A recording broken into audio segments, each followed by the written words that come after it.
Olá, de volta então com o nosso diálogo franco. Com certeza esse programa nós teríamos que dividi-lo em dois, vamos ter que gravar um outro na frente. Paulo, voltando ao que você estava colocando, aí você, assessor de confiança, secretário de Finanças da Prefeitura de São José, no governo Ângela Guadagni, que aliás, para quem não sabe, quando deputada, acabou, como é que foi a dança do... A dança da pizza. Dança da pizza, lá isso teve uma repercussão internacional até. Pois bem, aí você foi expulso do partido por causa dessa situação toda, não? Eu fui expulso do partido exatamente em fevereiro de 1998, porque até de 93 a 97 eu tentei resolver essas questões que eu falei que eu vou ouvir com o compadre do Lula, tal, dentro das instâncias partidárias, né? Inclusive foi feita uma comissão na época, do qual participava o jurista Hélio Bicudo, o atual ministro da Justiça, né, o Zé Eduardo Cardoso, e o economista Paulo Singer. E o relatório que eles fizeram foi muito favorável a mim e batia de frente com o compadre do Lula. Resumidamente, esse relatório foi enviado para a Comissão de Ética do partido endossou o diretório, mandou para o Diretório Nacional. O Diretório Nacional, quando chegou lá, o Lula falou assim, ou ele ou eu. Né? E aí montaram um segundo relatório, baixíssimo nível, e o Diretório Nacional aprovou ignorando praticamente a Comissão de Ética, tudo. Comissão de Ética, a apuração que foi feita, a opinião de todo mundo, é isso. A força demonstrada pelo Lula. Depois podemos até falar sobre isso, o Zé Eduardo Cardoso, por exemplo, é um desafeto do Lula. Né? Mas fica para outro momento. Vai ter que ser realmente... Paulo, ainda colocando nessa linha de raciocínio, a gente vê tantos problemas aqui na região caracterizados por casos de corrupção, segundo a imprensa, o próprio Ministério Público, e os escândalos estão banalizados. Vídeo que ocorre em Taubaté, Ubatuba, Santa Branca, que o prefeito foi preso em flagrante como traficante, Lorena, Pindamonhangaba. Por que tantos escândalos? O que está acontecendo, na sua opinião? Olha, eu acho que a razão disso tudo é a maneira como a justiça tem funcionado. Porque existe legislação, existem condições de você punir esses absurdos que estão acontecendo. Haja vista aqui em Taubaté. Né? Aqui em Taubaté, por exemplo, só para deixar claro o que eu estou dizendo é o seguinte, o Roberto Peixoto, o prefeito Roberto Peixoto, ele foi condenado, foi cassado em 4 processos, em primeira instância. Foi enviado para a segunda instância em São Paulo. Né? Os advogados dele entraram com recurso dizendo que tinha uma falha processual, né?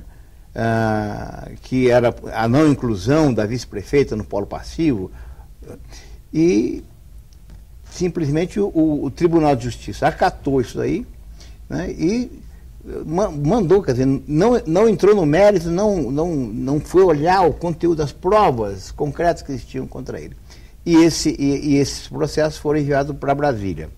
Em Brasília, um dos ministros, que está analisando o caso, mandou voltar para São Paulo, para o Tribunal de Justiça, analisar o conteúdo. O mérito.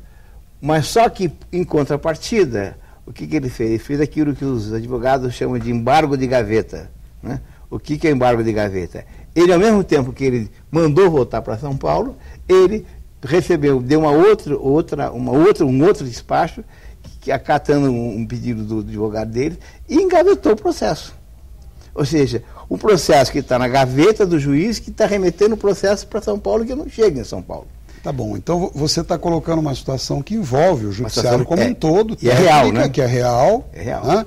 Agora eu lhe pergunto o seguinte, nós temos aqui, por exemplo, a Câmara de Vereadores a quem compete fiscalizar, inclusive, a ação do prefeito. Em Arapeí, vizinha nossa aqui no Vale Histórico, por muito menos o prefeito foi cassado, por não responder requerimento da Câmara, etc. e tal.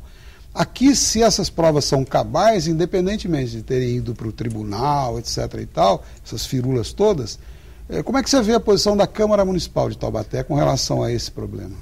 As decisões da Câmara em relação a isso dependem normalmente de 10 vereadores. Portanto, com 14 vereadores, convenhamos que é difícil você conseguir 10 que banquem isso.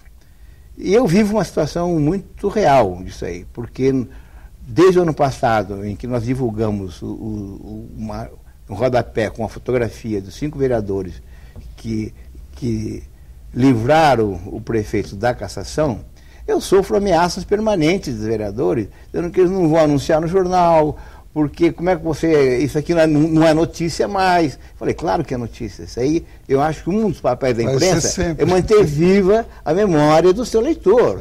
Quer dizer, esses vereadores daqui foram os responsáveis para manter essa tranqueira que está aqui. Aliás, o Jornal Contato toda semana traz a foto de cada um, né? Exatamente. Quem votou favoravelmente a cassação e quem votou contrariamente. Exatamente por isso. Aquele rodapé em que tem a foto de todos que livraram o prefeito.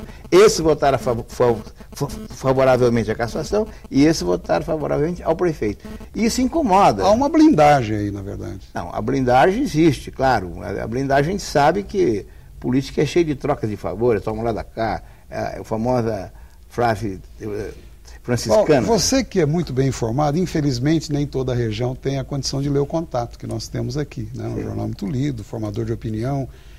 Como é que você analisa essa sequência de crimes envolvendo políticos como vítimas? É o secretário da Saúde de Taubaté, o senhor Henrique, é o padre Afonso, deputado, vítima também, agora o prefeito Peixoto no sítio dele. Como é que você enxerga, como é que você vê isso? Qual a leitura que você faz? Primeiro que eu acho uma série de crimes altamente suspeitos, porque curiosamente tem um elemento condutor. Nos 4 episódios, 3 envolvendo a administração, o Peixoto e 2 secretários, e o do Padre Afonso, nos 4 episódios houve o roubo de um notebook. Agora, pouco se fala disso, porque aquele notebook pode ser usado para um Mas hoje os ladrões, os criminosos são internautas, eles precisam de computador. Mas eu acho que o que não se fala é o HD, né? O conteúdo os conteúdos que estão nesses HDs. Mas na sua opinião existe uma ligação entre eles ou entre os criminosos? Olha, é difícil dizer que uma ligação direta, tem coisas muito parecidas, né? Muito parecidas. O do Padre Afonso, do último, que foi do Roberto Peixoto, é uma situação inexplicável. Porque o Peixoto sempre andou com segurança. Inclusive lá no sítio. Inclusive no sítio. O sítio, quem revelou a primeira vez a existência do sítio foi o Jornal Contato, ainda em 2008. Né? Tentou processar o jornal, não conseguiu, o delegado não aceitou a denúncia. Mas será que tinha segurança agora lá? Com certeza. Tinha? Por quê? Porque todas as vezes que eu passei por lá, e não foi nenhuma, nem foram várias vezes, que eu sabia que o prefeito estava por lá, e a gente sempre que pode dar uma pesquisada, ver se sobra alguma notícia, né? Eu verifiquei, eu pessoalmente inclusive, meus repórteres também, nós verificamos que a existência de segurança, que se curiosamente agora nesse episódio não tem segurança, mas ninguém garante que não tenha, que não tinha segurança. E se tinha segurança, onde é que estava o segurança?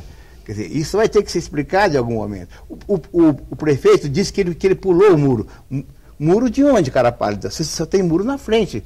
Nas laterais do sítio não tem muro, é cerca, tá certo? Então, quer dizer, uma série de coisas... O prefeito pulou a cerca, Paulo. Ah, bom. Então, é uma situação complicada. Bom, na verdade, a gente entende que a sociedade espera da polícia uma resposta para esses casos. Né? Isso sim, claro. Eu torço porque essa história, para mim, está muito mal contada, né? Afinal de contas, eu duvido que tenha alguém com os punhos amarrados que consiga cortar aquela algema de plástico. Primeiro, começa. E é uma série de fatos inexplicáveis, né?